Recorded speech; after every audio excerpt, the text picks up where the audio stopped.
Okay, HRH has been known as today. I suppose in commemoration of that. Richard Howison-Johnstone. Richard, you've put a lot of effort into getting to where we are today. Just tell me a little bit about how you feel that the team have done, partly under your leadership and guidance, I know, but what do you think about what has been done to get to where we are today, and how do you feel today has gone so far? I think it's been a huge success. They've gone beyond all my expectations and dreams. You always worry about things like this, and you talk to Steve Allen, about a month ago I was getting panicky because we only had about 28. He was saying, no, don't worry, stop panicking. And even up until probably last week, it was a worry, because you want to have a huge success launching a charity, plus also the first bowAbility event that we've ever run.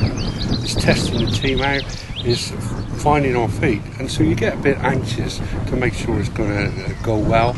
And to be honest, the numbers have been just right. I think it's 58, 28 in each squad, which has worked out really, really well. So from the point of view of the competition, it's been enjoyable.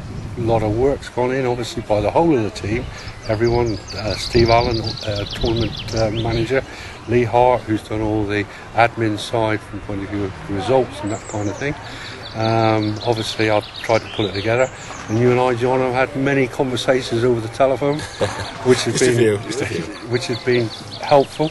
Been great, the streaming online. I know we had a little bit of a technical problem this morning, which we've overcome, and we've adapted. Great thanks to you, John, for putting that out. Oh, absolutely, it's been a pleasure to come down here. It's been really good. Matt Miller, my son Ben, probably most people hearing this online know Ben, banned me from even speaking. Okay, that's what happens when you have adolescent sons.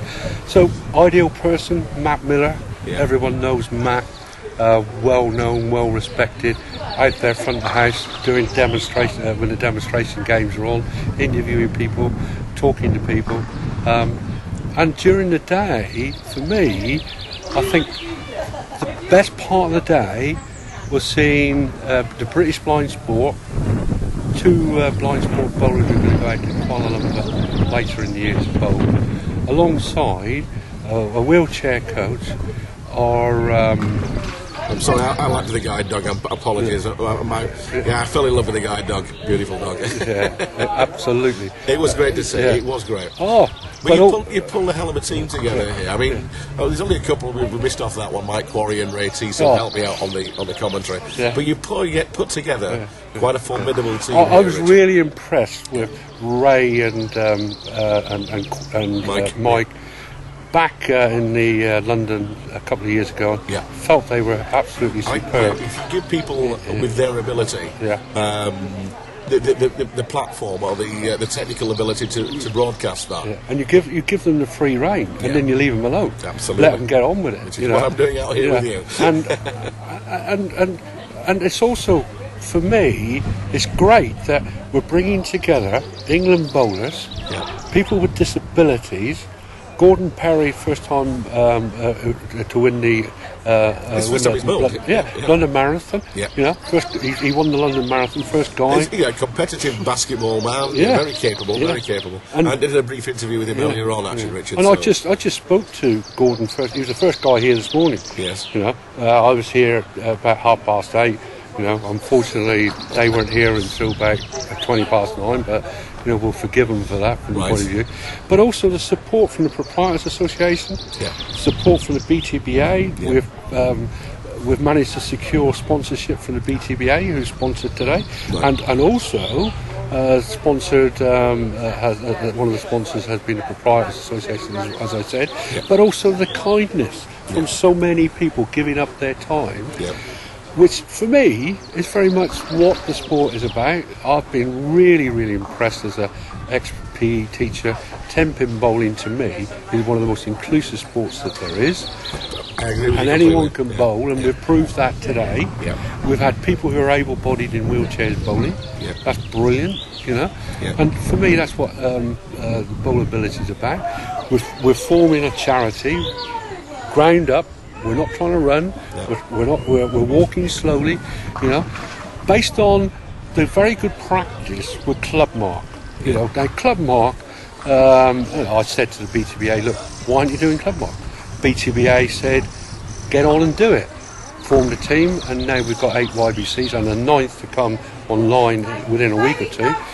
And we've just grown from the bottom up. That's the model. Yeah. We've not gone to the BTBA and say, want this, want that from you. It's been We're organic supporting growth. them. Yeah, it's organic growth. It is. Yeah, The interesting thing I like about that, though, Richard, is that the later editions, I've seen the benefits of the earlier people who are credited. Exactly. So the earlier ones get that, they see benefit themselves, and now the later ones are thinking, wait a minute, there's something here. And I think the credibility of Club Mark is growing as well. Yeah. Before it was a standard. Yeah. Now it's a standard which is it's known. Achievable and it's known. And it's known to generate results as well. And we're now being recognised by Sport England and also by Club Mark nationally and KKP, you know, of having well organised sports clubs for young people which are in a safe environment. Excellent. And they are really singing our praises. Right. You know, and to such an extent we're being invited to seriously consider within Tenpin Bowling having a Club Mark in-house, and we actually administer it and deliver it and do a lot instead of having to work in partnership with county sports partnerships. But I think the county sports partnership relationship with YBCs are very important. People like Crewe and Stoke have been a beacon for a YBC. We've tried to go regionalisation. That growth has been slowly difficult in some way. But Neil and Julie, you know, and Cheshire, every YBC in Cheshire has now got it, and we're now hearing about Wigan, and we're hearing about other YBC. Liverpool started it as well. So, you know, it's growing. Yeah, it is. I think you've achieved a lot in a relatively short period of time, and today I think it's a bit of a milestone. It's nice to see. Thanks for saying that. Yeah, I think it's nice to see a lot of things coming together, and I'm hoping it will be the start of something even bigger and even better. Well, we recognised quite early on that to get support from Sport England and sponsorship, it's not easy for the BTBA. No. Right, not easy. By forming a charity, which has happened in other sports, I'm only replicating the good practice that I've been involved in with canoeing, which is my sport and other sports. And that's what we've done. We've gone out there, looked on what other people are doing and saying, right, okay, let's take that because it will work for us.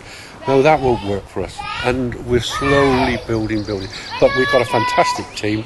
Yeah, I have to say that Amanda Orchard, who is the secretary to the charity, who's been a managing director of a charity, she has the capability to make a lot of things happen for the benefit of the sport in the future. I agree. Anyway, as there's a lot of activity going on behind us at the moment, and I need to pack up. Yeah, I know we need to pack up. I'm going to call this interview to a close. Thank you again, Richard. Thank you. It's a pleasure. Yeah.